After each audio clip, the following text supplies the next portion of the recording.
you wouldn't be worried about DeJounte Murray with Barnes, with a big and Pirtle. That's kind of three non-shooters. I think that DeJounte is a better shooter. Like I think that his improvement is real because how I look at shooting improvement is it like moderate. Like I don't look at the huge shooting jumps. I generally don't think like you go from shooting 31% to shooting 43%. Like that I'm always going to question that. I'm not going to think that that's legitimate. And then so is it moderate and is it sustained and not is it linear but is it like consistent? So to me DeJounte's shooting has gone and on various volume, of course.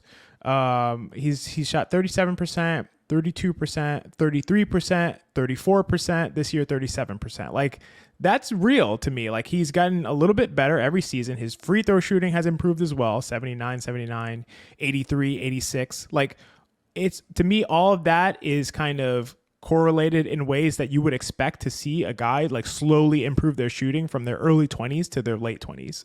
So to me, I can buy him as like a little better than league average 3 point shooter.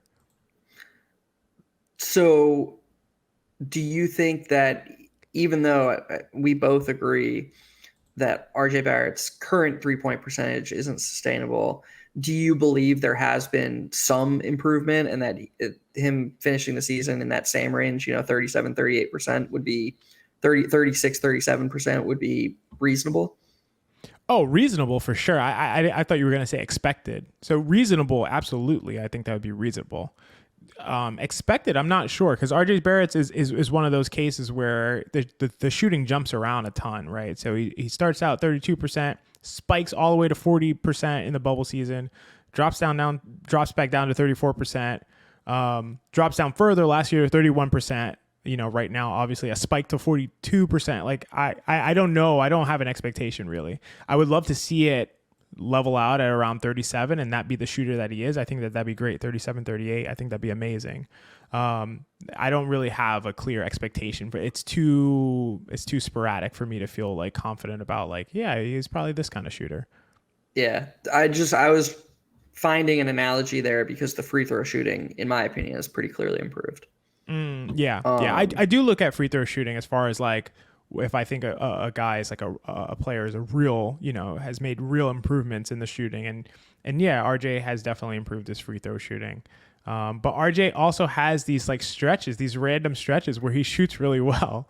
And so I don't know if like he's making small tweaks to his form that like work. So at least for me, so when I used to play basketball in like high school, and then, just for fun in college and stuff like, I would make small tweaks to like my shooting form and then I would get really great results for like a week or two and then it would always just be like okay, I'm back to what I was before. And I don't know if that happens on the NBA level or not, obviously. But at least in my experience, like I would be like, okay, like let me move my hand this way, or let me tuck my elbow a little bit more, or let me like, start with my wrist, like push back a little bit further. Let me change my set point. Like I would make one small tweak like that. And then all of a sudden like I would be so much better of a shooter. And obviously it's silly to compare myself to an NBA player, but I think they are doing some of these things where they're making small tweaks like that. So I don't know. I would need to see it over a long period of time. it's funny how prevalent that is just in everything. Like I was a scratch golfer when I was in my early 20s, That's insane. and Wow. I would say since I turned 22, I'm playing anywhere between 0 and 15 times a year. So I'm just not as good, and golf is it's a very different animal because it's just such a mental game. And to me, it's always been like, if I know how good I once was, if I can't be that good again, there's just no point.